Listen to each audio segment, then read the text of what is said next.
Avião na nuvem da Trip da Azul.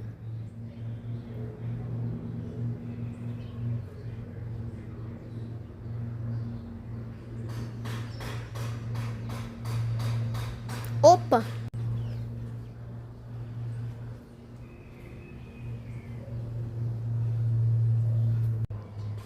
Já lavamos um avião.